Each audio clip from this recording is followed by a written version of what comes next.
시작하기 전에 설명의 내용 중에 일부 오류가 있을 수 있으며 해당 내용에 대한 모든 판단 및 투자 결정에 대한 책임은 해당 설명회 및 분석 내용을 듣고 읽으신 투자자에게 있음을 사전에 알려드린 바입니다.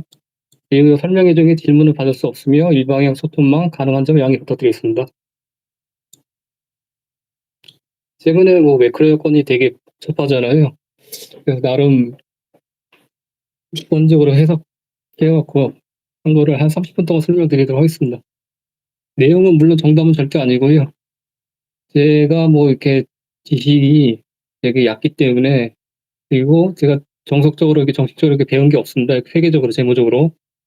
공대 출신이거든요. 엔지니어 출신이거든요. 그렇기 때문에 그거 감안하시고 꼭 이해하셨으면 합니다. 일단 이 내용들은 7월 10일 날 작성했던 내용이고, 지금 어저께 CPI, 미국 CPI 발표됐잖아요. 9.1%. 그거 감안 안 하고 그때 이전에 작성한 자료이기 때문에 약간 시차가 있습니다. 내용이 약간 과거적이거든요. 그리고 감안하시고 들으시면 되시겠습니다. 첫 번째로 국채 수익률하고 그 다음에 FED 기준금리하고 관계를 설명드리도록 하겠습니다.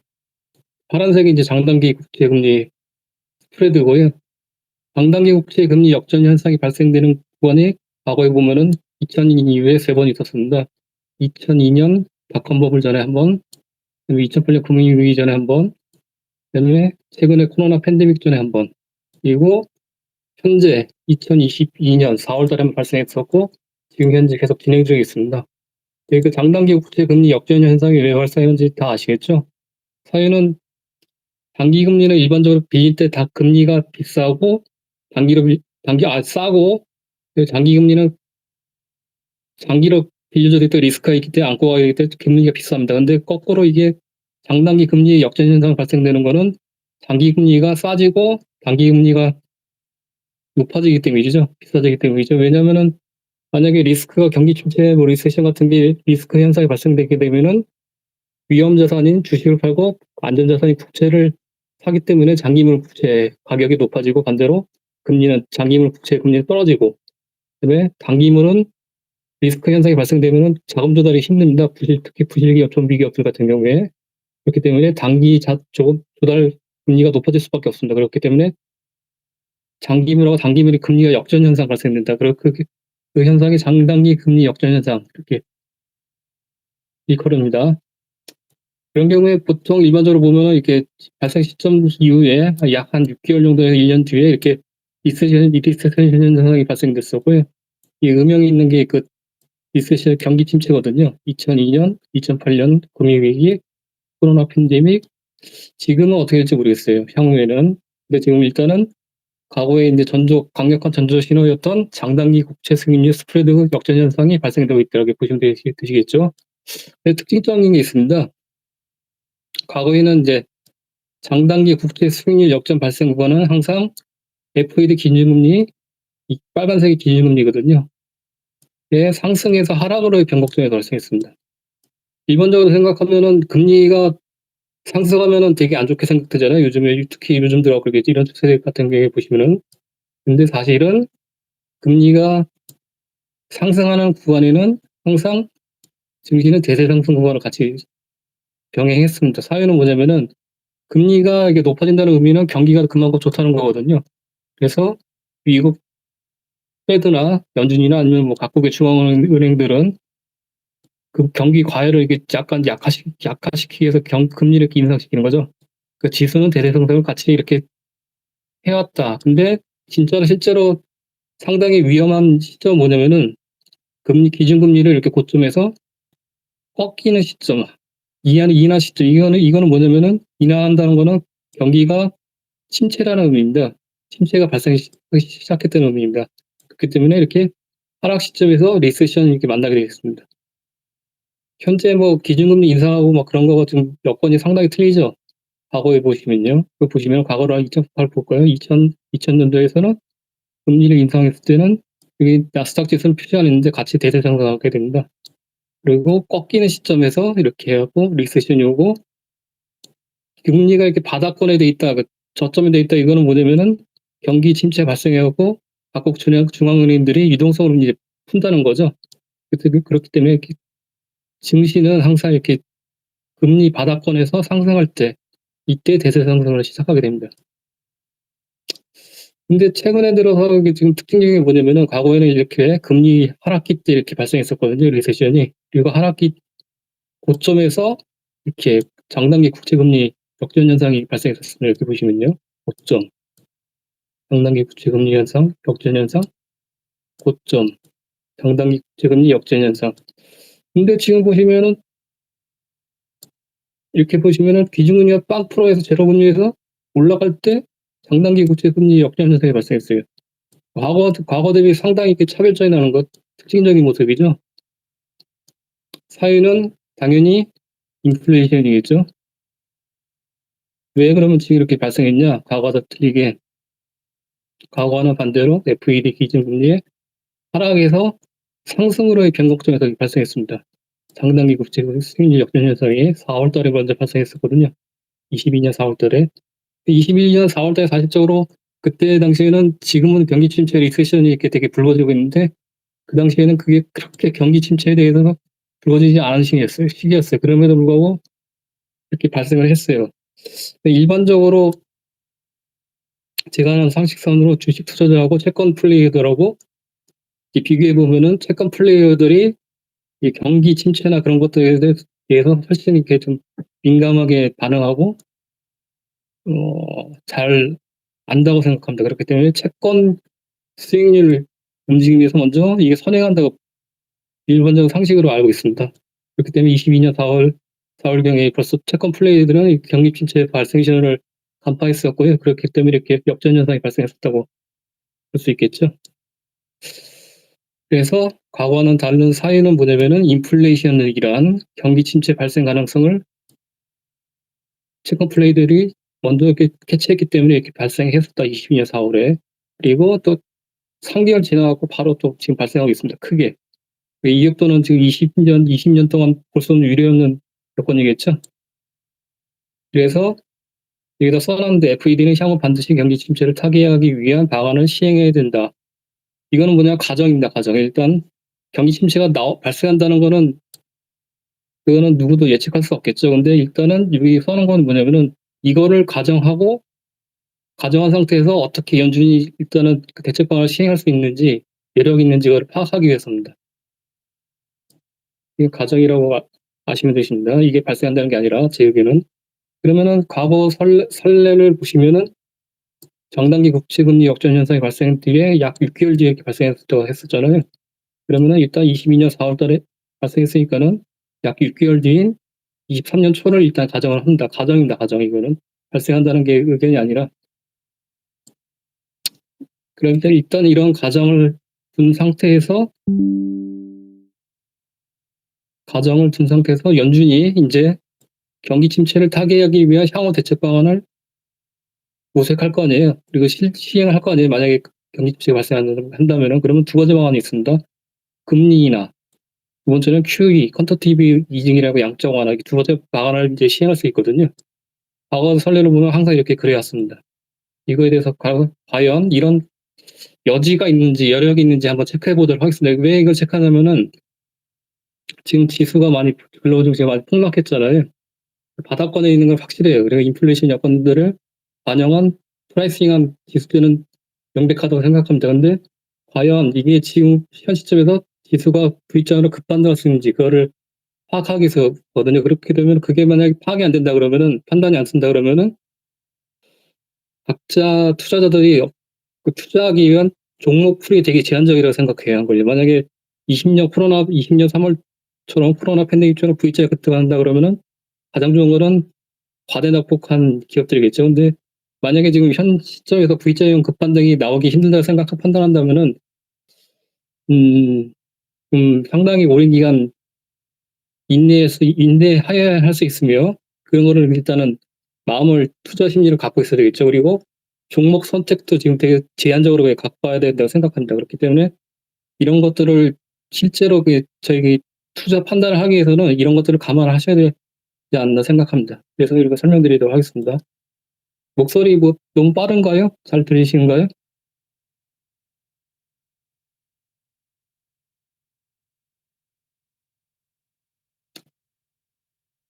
제가 이렇게 말이 이게 또박또박 잘 이렇게 천천히 하는 스타일이 아니라 갖고요. 지금 녹화 중이니까 다시 한번 나중에 되돌려 보시고 싶으시면 되돌려 보시기 바랍니다. 그러면 일단 제 의향은 아셨죠? 일단은 경기 침체는 가정이고 이거를 가정했을 때 대책 방안은 여력이 있냐 없냐를 판단하셔야 되고 그거에 따라 앞으로 이제 향후 이제 실제 투자 방안이 투자 포인트가 이제 틀려질 수 있기 때문에 이거를 좀 아셔야 되지 않을까 이렇게 감히 이렇게 말씀드리고 싶었습니다. 아, 예. 그래서 일단은 그 두 가지 대책 방안이 있다고 말씀드렸잖아요. 그러니까 첫 번째 금리 인하에 대해서 이제 여력이 있는지 확인해 보도록 하겠습니다.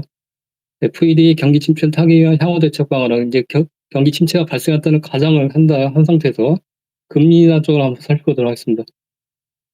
전일 CPI가 9.1% 나왔고 서프라이즈 나왔잖아요. 그러면 이제 지금 뭐 기존에 이제 자이언트 스텝 75bp 인상이 아니라 100bp 하고 울트라 스텝 얘기까지 나오더라고요. 그게 지금 확률이 75%까지 올라왔는데 일단 이 차트를 보시겠습니다. 차트는 뭐냐면은 FED 기준금리 마이너스 CPI 소비자 물가지수 어저께 발표됐잖아요. 그 스프레드 차트입니다. 그 아까 앞에서는 장단기 국채 수익률 스프레드 차트를 봤었는데 이건 아마 좀 생소하실 거예요, 한글요. 근데 이런 차트도 있다 보시면 되시고요. 이거를 검색하시면 나오고 이거 빼기 이거 두 개가 지금 보시면 55년 이후에 역대 최저예요. 최저 마이너스 한 8 정도 되겠네요, 보니까요, 여기. 22년 현재 7월 10일 버전입니다. 이 의미는 뭐냐면은 일단은 FED 기준금리 앞에 있잖아요.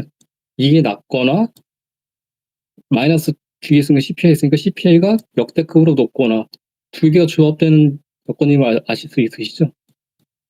그러면은 지금 기준금리 경기 침체를 타개에 위한 향후 대책과 금리 인하를 거꾸로 지금 인상 중인데 인하를 고려한다 그러면은 일단은 연준이 시행해야 될 건 방안은 뭐냐면 먼저 금리 인하를 23년 초에 하기 위해서는 이거를 올려야 될 거 아니에요, 한글요. 이렇게 올린다는 거는 뭐냐면은 기준금리를 급격하게 올리던가 아니면 CPI가 급격하게 낮아지던가 그 두 가지 중 하나라던가 두 가지가 동시에 일어나야 되겠죠. 근데 보시다시피 지금 CPI는 9.1 찍었고 연말까지는 정상 범위 2%대로 이렇게 올라가기는 힘들다고 판단하시겠죠. 그러면은 관건은 남은 거 한 가지는 뭐냐면 기준금리를 CPI 대비 엄청 올려야 될 것 같습니다. 그러니까 지금 컨센서스는 연말에 3.5%인데 만약에 이거를 과거 여력이 있는 여건 대비를 하려면은 4%뭐 그 정도까지 4.5%까지 올려야 되지 않을까요? 원래 CPI 감안하면은 더 올려야 되겠죠. 근데 기존의 스프레드 차트를 보면요. 이거를 이렇게 극단적으로 말씀드린 이유는 뭐냐면은 22년만 보전한 게 아니에요. 23년 초에 만약 경기 침체가 발생한다 가정한다면은 만약에 그때 경기 침체가 발생해야 돼요, 실제로. 근데 지금 이 상태에서 이 금리 여건하에서 금리 인하 여지가 현재 충분히 있을까요? 그런 의구심이 됩니다. 만약에 이거를 여력을 충분하게 주려면은 금리를 엄청나게 올려야 되겠죠. 단기간에 지금 7월 달인데 7, 8, 9, 10, 11, 12, 5개월 남았잖아요. 그 기간 내에 이렇게 급격하게 올려야 되는 거예요. 그러면은 현재 만약에 지수가 많이 과풍락돼 있어서 프라이싱이 돼 있다고 하더라도 인플레이션에 대해서 금리를 이렇게 지금 기존의 컨센 대비 이렇게 급격하게 더 올릴 수 있다는 가정을 하면은 증시는 추가적으로 뭐 폭락이 나오기는 힘들다고 하더라도 상방에 대해서도 가능성이 그렇게 크게 열려 있지 않다고 판단할 수 있습니다. 그거를 말씀드리고 싶었고요. 두 번째 이제 대책 방안은 QE입니다. QE. QE라고 많이 들어보셨을 텐데 컨턴티브 이징이라고 그래갖고 양적 완화. 그러니까는 이게 지금 차트를 기준금리하고요. 미국의 기준금리하고 그다음에 패드 에셋이라고 되어 있는데 미국 중앙은행의 그 재무상태표죠. 재무상태표 중에서 자산만 이렇게 뽑아서 표시한 그래프인데 이렇게 보시면요. 양적 완화라는 거는 많이 들어보셨을 텐데 이거는 기준금리 인상하고 인하하고 이제 틀린 거예요. 인하하고 틀린 거예요. 이건 뭐냐면은 미국 그 연준에서 이제 중앙은행에서 이제 정부에서 이제 국채를 발행하잖아요. 그러면요. 국채를 양적 완화하면은 사들이는 거예요. 무제한적으로. 그래갖고 시중에 현금을 유동성을 푸는 거예요. 그래서 양적 완화, 이징이라고 합니다. 그거를. 그러면은 연준이 이렇게 시중에 국채를 사들이게 되면 당연히 이 자산 규모는 높아지겠죠. 이렇게 쭉. 그래서 이걸 QE라고 하고, 반대는 QT라고 있습니다. QT는 역사적으로 딱 한 번 시행했는데 연준에서 퀀터티브 타이트닝, 타이트 긴축하다 쪼인다 그래갖고 양적 긴축이라고 합니다. 이게. 그래서 17년 10월에서 19년 9월까지 약 2년 동안 이렇게 서서히 시행을 했어요. 규모를. 이렇게 보시면은 자산이 이렇게 QE가 이제 자산 규모 유지되다가 이렇게 천천히 줄어들잖아요. 연준 자산이. 이게 지금 QT를 한 시기예요. 보시면은. 그러다가 19년 9월쯤에 끝나고 다시 QE를 이렇게 진행하고, 이제 코로나 팬데믹을 20년 3월에 맞고 급하게 연준이 이제 시중에다 유동성을 엄청나게 풀게 됩니다. 이렇게.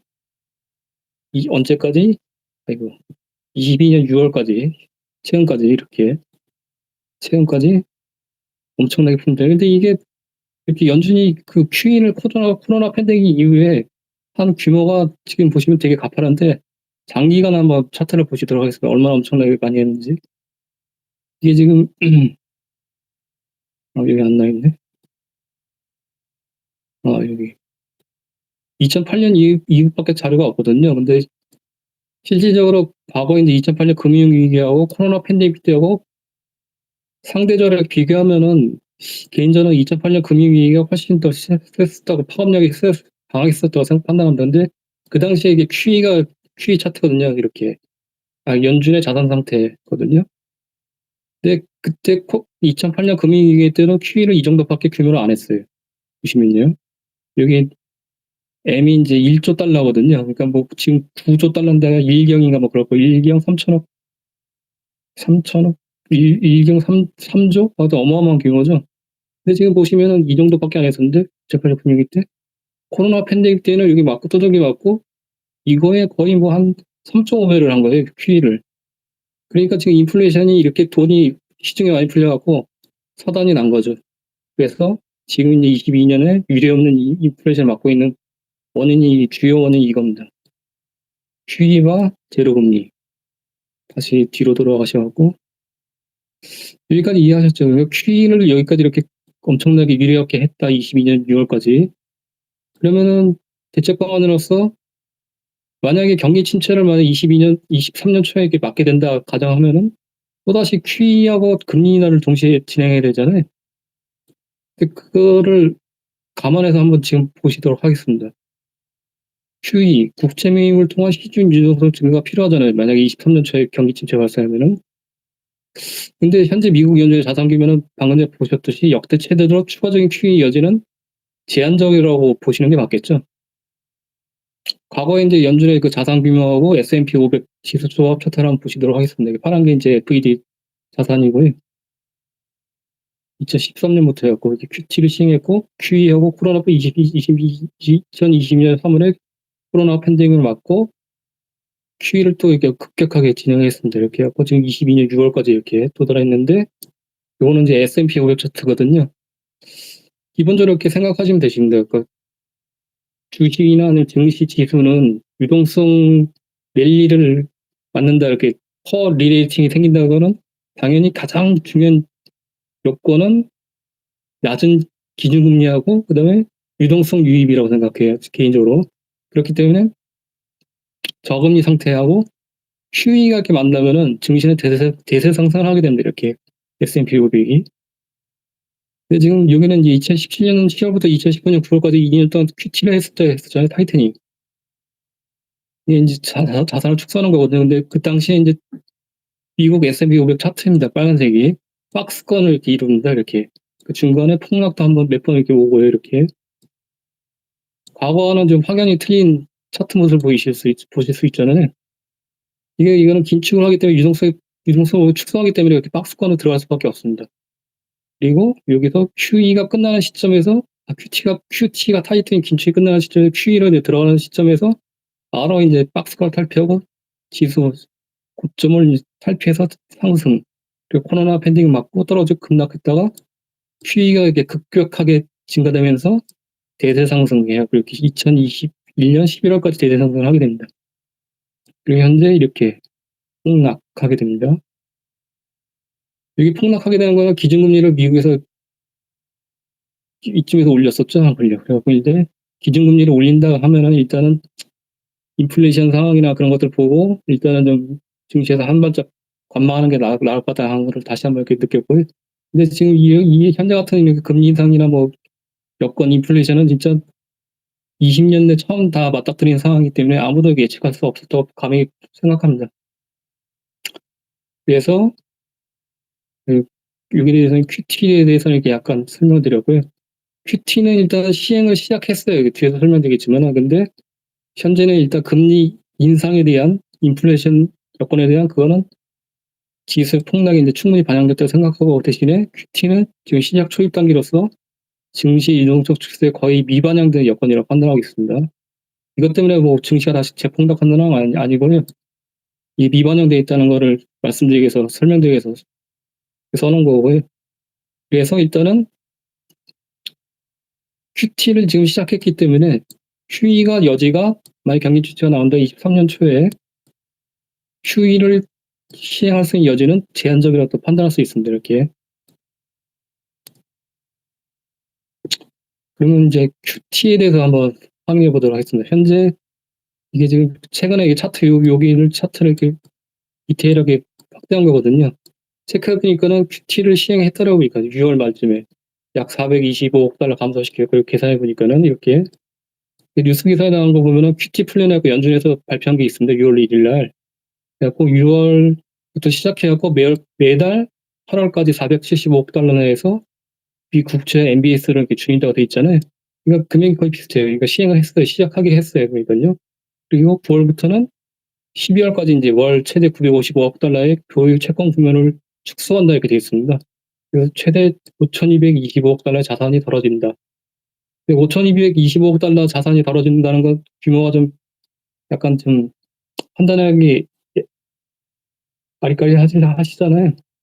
이 규모는 뭐냐면은 아까 그 과거에 2017년도에 2년 동안 했었다고 했었죠. 이때가 약 한 6천억 달러 했었거든요. 2년 동안요. 그러니까 이 규모를 6개월 동안 이제 한다고 보시면 되세요, 현물리. 근데 지금 이때 당시에도 QT를 시행했을 때 기호로는 여기서 하다가 멈춘 거예요, 사실은. QT를. 왜냐면은 그때 당시에 보니까는 기호로는 각 은행들이 자금 조달이 할 수 없더라고 막 비상이 걸려갖고 물려 계정을 기실해갖고 중단하고 다시 이렇게 긴급으로 이렇게 QE를 한 거예요, 살짝. 실제로는 뭐 그때 당시에는 QE가 아니라고 이렇게 발표했었는데 실질적으로 다시 QE를 들어갔었던 거죠, 이렇게. 이게 자금, 이 정도로 2년 동안 같은 규모의 6천억 달러 했었는데 자금이 말라버린 거예요, 여기서. 근데 그거를 지금 미국 연준에서는 QT 플랜을 시작을 했고 12월 말까지 그런 똑같은 규모를 과거에 2년 동안 했을 때 문제가 발생했었는데 6개월 동안 한다는 거예요, 지금. 그래서 일단은 현재 QT 시작 초입 단계로 증시 유동성 축소에 거의 미반영된 여건이다 이렇게 판단하시면 되시겠죠. 모르겠어요. 이제 연준이 QT를 할지 안 할지는 계속 지속적으로 할지 안 할지는 모르겠어요. 안 걸려. 이거는 관련 뉴스 이렇게 다 있고요. 이거는 보시면 되시고.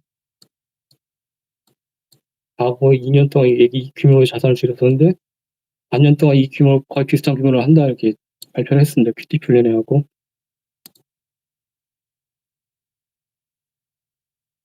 그 가능성이 있습니다. QT를 지금 만약에 과거 2017년도에 했을 때 이렇게 했을 때 이렇게 부작용이 2년 동안 크게 발생했었잖아요.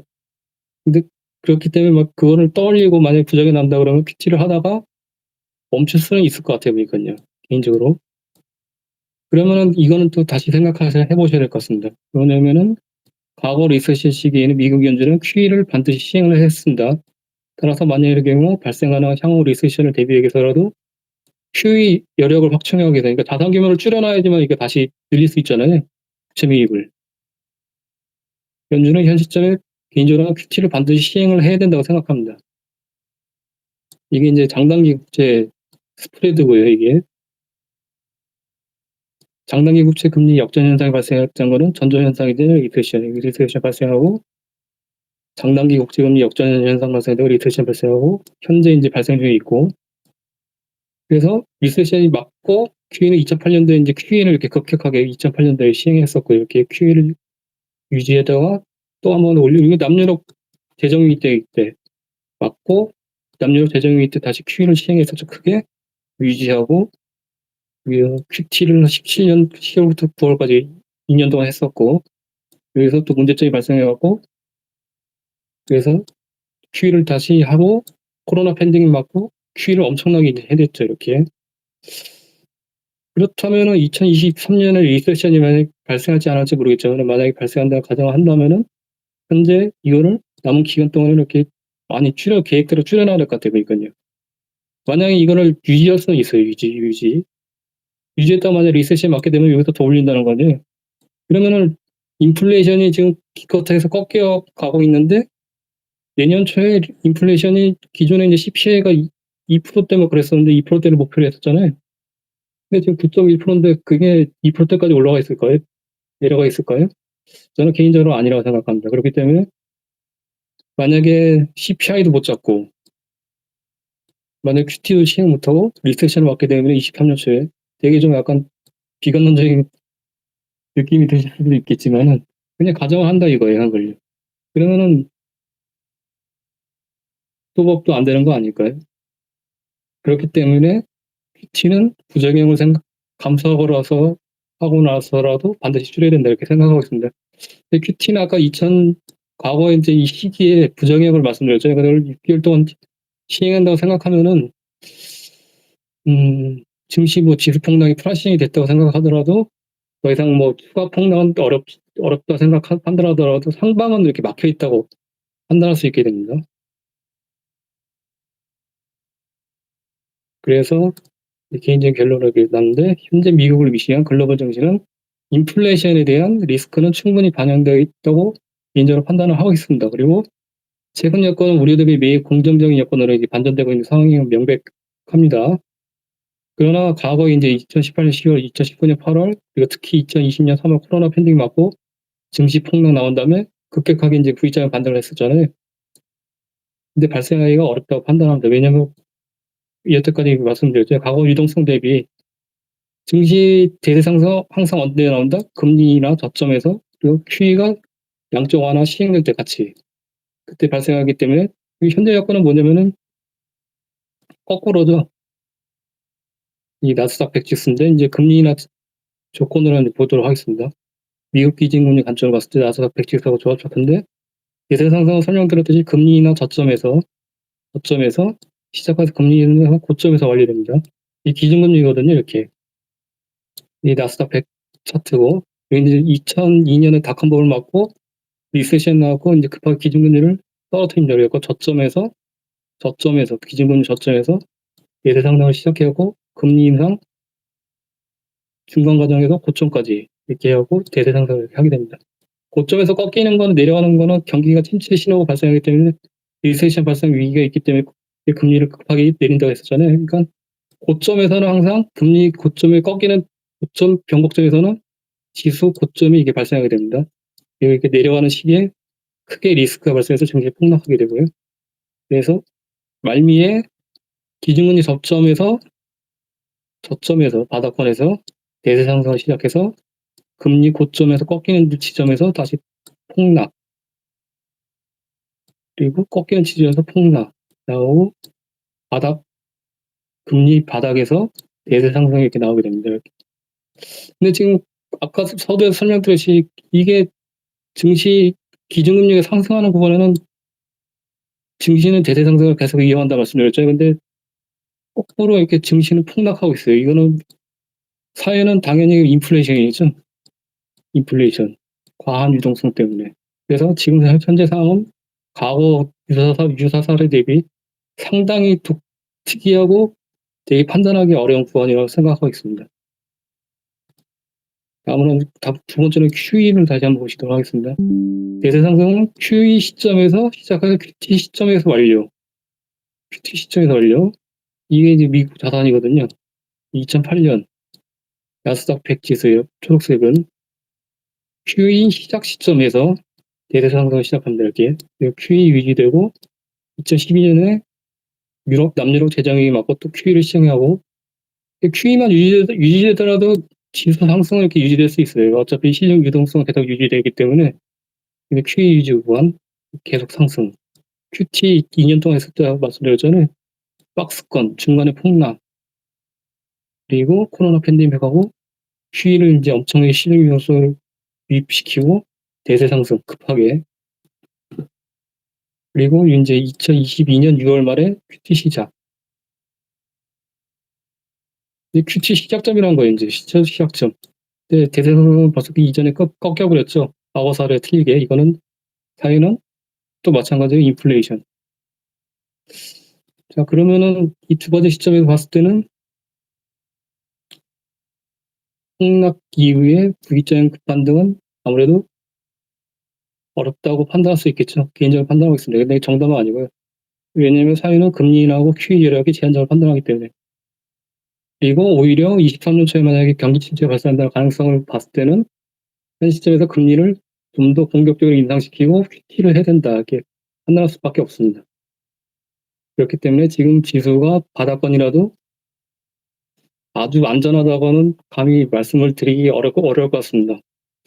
그 다음에 이거 미국적인 입장이고요. 그 다음에 22년 하반기 쟁점 리스크는 또 크게 두 가지 요소로 판단하고 있습니다. 이거보다 더 큰 거. 일단은 21일 날 22에서 금통위를 열고 이제 금리 인상을 시작합니다. 근데 이거는 2012년 남유럽 재정위기 이후에 이제 처음이거든요. 제로금리에서 올리는 거. 지금 요즘에 이탈리아나 뭐 예전에 남유럽 위기는 피그스였고 포르투갈, 이탈리아, 뭐 스페인 거기서 이제 재정위기가 불거졌잖아요. 이탈리아가 특히 요즘에 좀 위험한데 거기 한번 확인해 보도록 하고 그다음에 두 번째는 국내 이제 문제입니다. 요즘에 이제 국내 금융 취약증이 금리 인상에 따른 신용 리스크가 고려를 좀 하셔야 되거든요. 이건 뒤에서 한번 말씀드리겠습니다. 종목 편이 이거는 지워야 되는데 무시하시면 되시고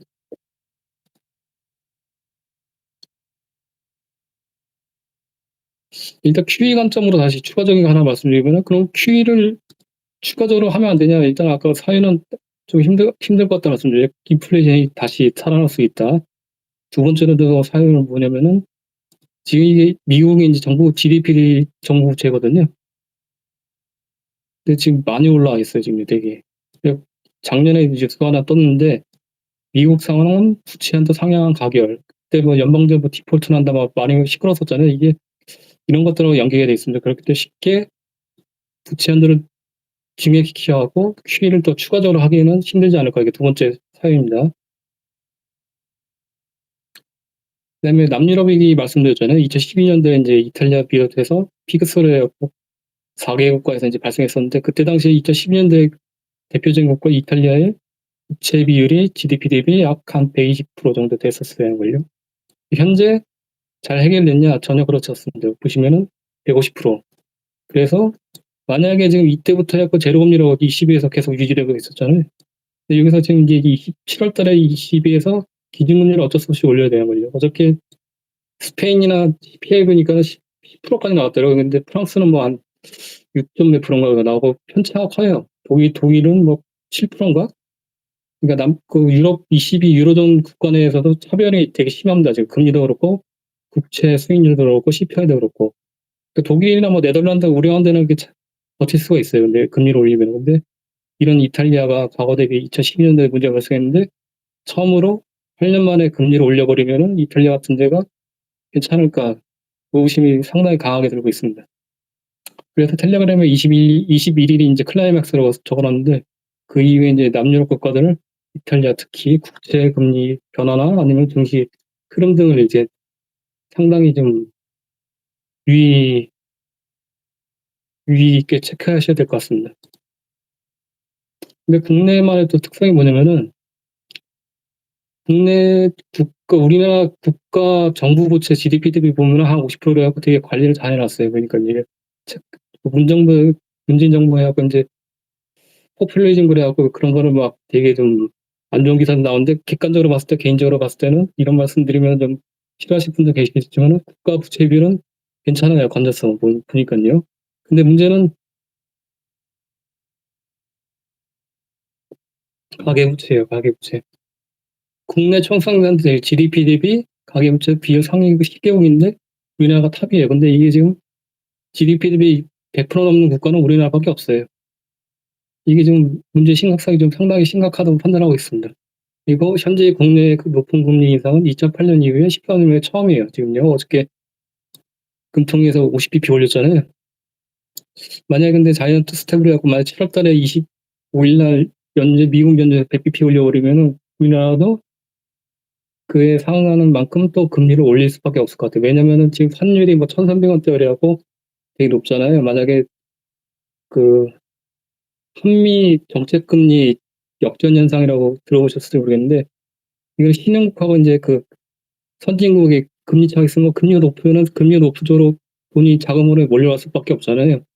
그건 일반적입니다. 그렇기 때문에 만약에 한미 정책 금리가 이렇게 이격이 많이 벌어지게 되면은 자본 유출이 발생할 수 있어요. 한걸요. 그렇기 때문에 이제 현재 지금 달러 환율이 1,310원대가 그러는데 그게 또 상한을 뚫을 수가 있어요.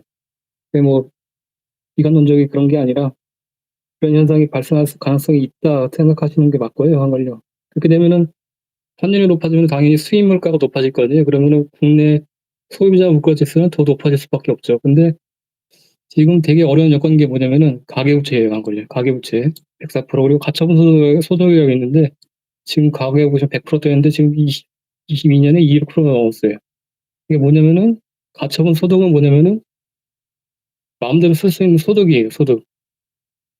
근데 만약에 금리가 올라가 버리면 이 가처분 소득이 더 높아지겠죠. 부채 비율 대비. 그러면은 하위 금융권 계층은 금리 인상이 되게 되면은 되게 꽤나 어려워질 것으로 판단하고 있습니다. 그리고 지금 고소득을 하신다고 하더라도 만약 연끌적 있으면은 아파트는 뭐 풀로 대출을 받고 신용 대출도 풀로 땡겼을 텐데 꽤나 어려운 여건에 맞닥뜨리게 된다고 판단할 수 있겠죠. 이거는 세계적으로 국내가 가장 최적화되다고 생각하고 있습니다. 이런 여건들. 그래서 뭐 추가 폭락은 나오기 힘들다고 판단하고 있는데 여러 가지 여건들을 보면은 미국도 그렇고 유럽도 그렇고 특히 우리나라 같은 게 가계부채가 있기 때문에 미국에서 이제 금리를 뭐 100bp 올린다 그러면은 그 유럽, 우리나라 금리를 물밀가자목기로 따라 올릴 수밖에 없어요, 한걸요. 근데 그거를 또 이런 그 신용 재정 리스크나 아니면 신용 리스크 생각하면은 되게 어렵겠죠, 되게. 만약에 금리를 따라 올리고 그러면은 이런 것들이 터져버릴 수 있고 만약에 따라 안 올리면은 소비자 물가 지수를 인플레이션도 잡기가 힘들고 완전히 그냥 지금 앞으로도 막히고 뒤로도 막힌 되게 상당히 힘든 여건이라고 생각합니다. 그렇기 때문에 지금 여건은 지금 확실히 과거에 일단 그때 발생했던 리스크 여건하고 상당히 상이하고요. 이거를 너무 많이 빠졌다고 그래서 기업에 집중하는 것도 좋겠지만은 그런 여건들을 감안하지 않고 이렇게 말씀드리기 좀 그렇지만은 버티기라던가 아니면은 마냥 낙관적으로 보기에는 좀 어려운 여건이라고 판단하고 있습니다. 근데 관건은 그거예요. 일단 국제유가 빠져야 되는데 지금 $90, $96, $97 그러잖아요. WTI가. 그게 과거 차트를 보면은 장기적으로 차트를 보면은 최소 그게 영향을 안 미칠 정도로 가려고 그러면 $10, $60 선까지 떨어져야 되는데 그게 연말까지 그렇게 급격하게 떨어진다 그러면은 가능할까 의문이 되고 있습니다. 연말 되면 특히 난방 그 수요 같은 게 많잖아요. 그 천연가스도 해결도 안 됐고 여러 가지 걱정이 돼 있기 때문에 일단 증시 상방은 폭락은 제한적이라고 생각하죠. 증시 상방도 마찬가지로 상당히 제한적인 여건이라고 판단하기 때문에 너무 공격적으로 이렇게 하고 특히 국내 같은 경우에는 만약 울트라 스팀이 나오면은 미국에서 국내 이제 금리를 인상할 수밖에 없기 때문에 따라갈 수밖에 없기 때문에 국내만의 또 특성이 있기 때문에 국내 주식 같은 경우에는 상당히 좀 제한적으로 이렇게 투자를 하시는 게 낫지 않을까 판단하고 있습니다. 아이고 마이크를 누가 끄셨네. 예, 갑사.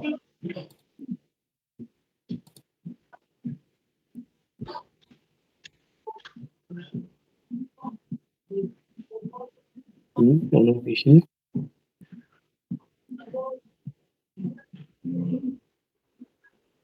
마이크를 켜신 분이